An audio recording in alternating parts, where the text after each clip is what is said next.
আওয়ামী লীগের নেতাকর্মীদের মধ্যে খুশির জোয়ার পড়ে গেছে। আমার কাছে মনে হচ্ছে যে একটা ভিন্ন রকম দৃশ্য আমরা দেখতে পাচ্ছি। আমি গেল 3 দিন আগে একটা নিউজ দিয়েছি যে বিএনপির একজন নেতা দাউদ ভাই তিনি নিজে একটা আওয়ামী লীগ অফিসের তালা খুলে দিয়েছেন। এমনকি বলেছেন যে আওয়ামী লীগের যারা ভালো নেতাকর্মী আছে, যারা কোনো অন্যায় করে নাই, কোনো অপরাধ করে নাই, তারা তাদের দলীয় কার্যক্রম ওই এলাকায় চালাতে পারবে। এর ঠিক পরের দিনই ঠাকুরগাঁয়ে ঘটেছে আরেক ভিন্ন ঘটনা। এরপর দেখলাম খুলনাতে ঘটেছে আরেক ভিন্ন ঘটনা। অর্থাৎ একটা সিরিয়াল অথবা ধারাবাহিকভাবে এই ঘটনাগুলো ঘটছে। দলীয় কার্যক্রম নিষিদ্ধ থাকা গত 18 মাস ডক্টর ইউনূস সরকারের ক্ষমতাসীন সময়ে আওয়ামী লীগ যে অফিসগুলো তাদের কার্যালয়গুলো খুলতে পারেনি, তো সেই অফিসগুলো বিভিন্ন জায়গায় আস্তে আস্তে খোলা শুরু হয়েছে। ঠাকুরগাঁয়ের পীরগঞ্জ উপজেলা কার্যালয় খুলেছেন নেতাকর্মীরা। এ সময় তারা জয় বাংলায় স্লোগান দিয়েছে। পরে তারা কার্যালয়ের সামনে জাতীয় সঙ্গীত গেয়ে জাতীয় এবং দলীয় পতাকা উত্তোলন করেছেন। আর গেল 15 ফেব্রুয়ারি বিকেলে পীরগঞ্জ পৌর শহরের লিচুতলা এলাকার কার্যালয়ের সামনে আওয়ামী লীগের নেতাকর্মীরা জড়ো হন। প্রথমে তারা কার্যালয়ে প্রবেশ করেন, পরে পতাকা উত্তোলন করেন। তো এই ভিডিও খুবই ভাইরাল সোশ্যাল মিডিয়াতে। আর এই ব্যাপারে পীরগঞ্জ উপজেলা আওয়ামী লীগের সহসভাপতি যিনি আছেন গোলাম রাব্বানী, তিনি বলছেন, দীর্ঘ 18 মাস আমরা রাজনৈতিক কোনো কার্যক্রম পরিচালনা করতে পারিনি। আজ উপজেলা আওয়ামী লীগ সহযোগী সংগঠনের অনেক নেতাকর্মী একত্রিত হয়ে দলীয় কার্যালয়ে যাই, তারপর আমরা তৃণমূল আওয়ামী লীগকে ঐক্যবদ্ধ করতে তারা এই কাজ করে। আচ্ছা, অপরদিকে খুলনায় আপনার আওয়ামী লীগ কার্যালয়ে নেতাকর্মীদের প্রবেশের একটা দৃশ্য দেখেছি, আবার একদিকে ভাঙচুরের দৃশ্য দেখেছি। বলা হচ্ছে যে আপনার জাতীয় নির্বাচনের মাত্র 3 দিনের মাথায় খুলনা মহানগর এবং জেলা আওয়ামী লীগের কার্যক্রম নিষিদ্ধ ঘোষিত অবস্থায় থাকার পরেও নেতাকর্মীরা দলীয় কার্যালয়ে প্রবেশ করেছেন।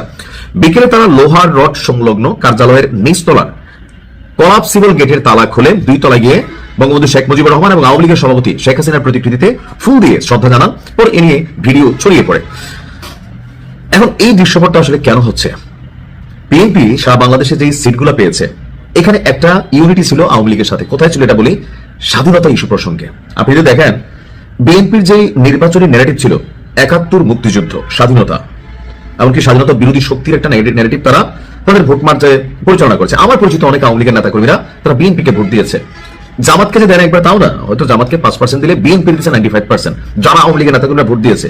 এটা মেইন কারণ হচ্ছে অনেকেই মনে করছেন যে 71 ইস্যুতে স্বাধীনতার পক্ষের শক্তি হিসেবে বিএনপি আওয়ামী লীগের বিপরীতে তারা শক্ত অবস্থান নিয়েছে।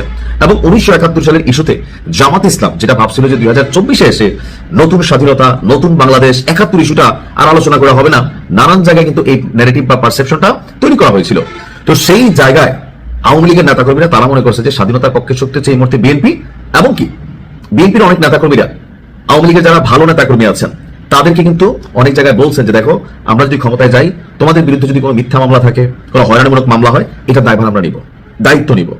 একটা পজিটিভ ভাইব তৈরি করা হয়েছে। তো এই ভাইবের কারণে বিএনপি যে সিটগুলো পাইছে, তো সেখানে আওয়ামী লীগের একটা বড় রকমের সাপোর্টিং ছিল। তো সেই কারণে কিছু কিছু এলাকাতে আমার কাছে মনে হচ্ছে যে বিএনপি যারা আছেন এখন, এমপি তো বিএনপি বা জামাতের সবার শুনে যে বিএনপি তা না, তো সেইখানে একটা লোকাল সেটেলমেন্ট ছিল, এই কারণে কার্যালয়গুলো খুলছে। তবে এতে খুব বেশি খুশি হওয়ার কিছু নেই। কারণ কি, আবেগের বসে বা জোশে আইসা দেখা যাচ্ছে না আমরা অফিস খুলে ফেলছি, আমার আগের মতন হয়ে যাবো, ভাই নো।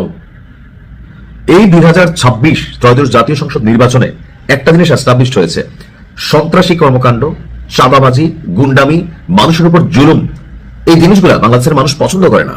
আওয়ামী লীগ সরকারকে পতনের মাধ্যমে একটা মেসেজ এই জাতি ক্রিয়েট করে দিচ্ছে যে যারাই বাংলাদেশের রাজনীতিতে লুটপাট, দুর্নীতি, অন্যায়, জুলুম, মিথ্যা মামলা, ধান্দাবাজি এগুলা করবে, এক টার্মের বেশি, এক টার্মও থাকতে পারে কিনা এখন সামনে এটাই হইতে পারে পাকিস্তানের মতো। পাকিস্তানে কোনো ক্ষমতাসীন সরকার টানা 5 বছর ক্ষমতায় থাকতে পারে না।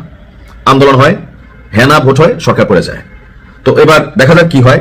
আমরা চাই বাংলাদেশের